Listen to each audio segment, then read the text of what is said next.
মুকুল রায়ের বিধায়ক পদ খারিজ করল কলকাতা হাইকোর্ট, যার জেরে উজ্জীবিত বিজেপি।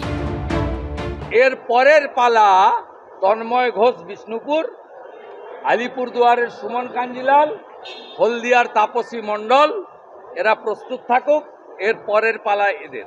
শুধু মুকুল রায় নন, 2021-এর বিধানসভা ভোটের পর বিজেপির একাধিক বিধায়ককে দেখা গেছে তৃণমূলের শিবিরে, তৃণমূলের পতাকা হাতে নিতে।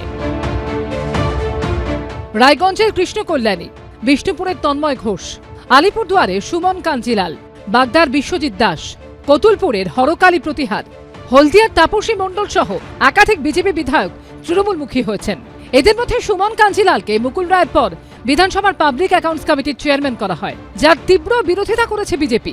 কলকাতা হাইকোর্ট মুকুল রায়ের বিধায়ক পদ খারিজ করে দেওয়ার পর এবার সুমন কাঞ্জিলাল সহ বাকিদের বিরুদ্ধেও ব্যবস্থা নেওয়ার হুঁশিয়ারি দিলেন শুভেন্দু অধিকারী। এর পরের পালা তন্ময় ঘোষ বিষ্ণুপুর, আলিপুরদুয়ারের সুমন কাঞ্জিলাল, হলদিয়ার তাপসী মণ্ডল, এরা প্রস্তুত থাকুক, এর পরের পালা এদের। যদিও এই প্রসঙ্গে কিছু বলতে চাননি আলিপুরদুয়ারের বিধায়ক সুমন কাঞ্জিলাল। আরেক বিধায়ক বাঁকুড়ার কতুলপুরের হরকালী প্রতিহার জানিয়েছেন এ বিষয়ে দল যা বলার বলবে। অন্যদিকে যোগাযোগের চেষ্টা করা হলে বারবার ফোন কেটে দিয়েছেন বিষ্ণুপুরের বিধায়ক তন্ময় ঘোষ। আইনি প্রসেস চলছে, আইনে যা হবে হবে, তখন দেখা যাবে, যখন হবে তখন দেখা যাবে। আইনের যা হবে সেই সিদ্ধান্তই মানব। ওনাকে বেশি পরিশ্রম করতে হবে না, ওই সিটগুলো এমনিতেই পরের বার ঘাস ফুলের প্রতীকে যারা দাঁড়াবেন তারা জিতবেন। কিছু মানুষ কিছুদিনের জন্য বিভ্রান্ত হয়ে বিজেপিকে ভোট দিয়ে ফেলেছিলেন, তো এবার যে সিটগুলো নিয়ে আপনারা এই যে একটা হুমকির সুরে বলছেন দেখবো দেখবো, একটুকু নিশ্চিত থাকুন এবারের ভোটে ওই প্রত্যেকটা সিটে বিজেপির এমএলএ জিতবে না। মমতা বন্দ্যোপাধ্যায়ের প্রার্থী, অভিষেক বন্দ্যোপাধ্যায়ের প্রার্থী, জোড়াফুল প্রতীকের প্রার্থী জিতে বিধায়ক হবেন। বছর ঘুরলেই বিধানসভা নির্বাচন, তার আগে কলকাতা হাইকোর্টের রায়কে হাতিয়ার করে তৃণমূলে নৌকা ভিড়ানো বাকি বিধায়কদের উপর চাপ তৈরির কৌশল নিল বিজেপি। বিটন চক্রবর্তী, তুহিন অধিকারী ও বাচ্চু দাসের রিপোর্ট, এবিপি আনন্দ। পুরসভায় নিয়োগ দুর্নীতি মামলায় স্ক্যানারে দমকল মন্ত্রী সুজিত বসুর পরিবার। এবার সুজিত বসুর স্ত্রী, পুত্র ও কন্যাকে তলব করল এনফোর্সমেন্ট ডিরেক্টরেট।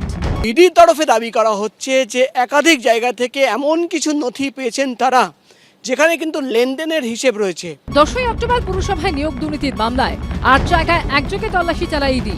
লেকটাউনে দমকল মন্ত্রী সুজিত বসুর রেস্তোরাঁ, তার সল্টলেকের অফিস, গোলাঘাটে দমকল মন্ত্রীর ছেলে সমুদ্র বসুর রেস্তোরাঁ, লাউঞ্জ বার, তৃণমূল পরিচালিত দক্ষিণ দমদম পুরসভার ভাইস চেয়ারম্যান নিতাই দত্তর ফ্ল্যাট ও গোডাউন, নাগের বাজারে এক প্রমোটার ও একজন চার্টার্ড অ্যাকাউন্ট্যান্টের বাড়ি এবং কাকুরকাছিতে এক অডিটরের বাড়িতে অভিযান চালায় কেন্দ্রীয় এজেন্সি। এরপর তারাতলা ও লেকটাউনে ব্যবসায়ী বিবেক ঢনঢনিয়ার বাড়ি ও অফিসে তল্লাশি চালিয়ে উদ্ধার হয় টাকার পাহাড়। ইডি সূত্রে দাবি, তারাতলার অফিস থেকে উদ্ধার হয় প্রায় 3 কোটি টাকা। এই সংস্থার সঙ্গে কি মন্ত্রীপুত্র কিংবা কন্যার কোনো লেনদেন হয়েছিল তা জানতেই তাদের তলব করা হয়েছে বলে খবর ইডি সূত্রে।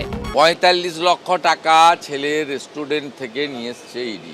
উনি হিসাব দিতে পারেন, হিসাব দিবেন কি করে? এটা তো তোলার টাকা, এটা তোলাবাজির টাকা। এখানে যে দুর্গাপূজার নামে তোলাবাজি হয়, কোটি কোটি টাকা ওঠে, এটা তোলাবাজির টাকা, অন্য কিছু নয়। বাংলায় যখনই এজেন্সিকে মুভমেন্টে দেখে মানুষ, তখনই মানুষ খানিকটা ধরে নেন তো ভোট এসছে। এই রাজনৈতিক নির্দেশ পালন করতে গিয়ে এই যে এজেন্সিগুলি, সেগুলি তাদের খানিকটা গ্রহণযোগ্যতা, বিশ্বাসযোগ্যতার অবসান ঘটেছে। আগামী সপ্তাহে সিজিও কমপ্লেক্সে তলব করা হয়েছে সুজিত বসুর স্ত্রী, ছেলে ও মেয়েকে। এ বিষয়ে প্রতিক্রিয়ার জন্য যোগাযোগ করা হলেও ফোন ধরেননি দমকল মন্ত্রী সুজিত বসু।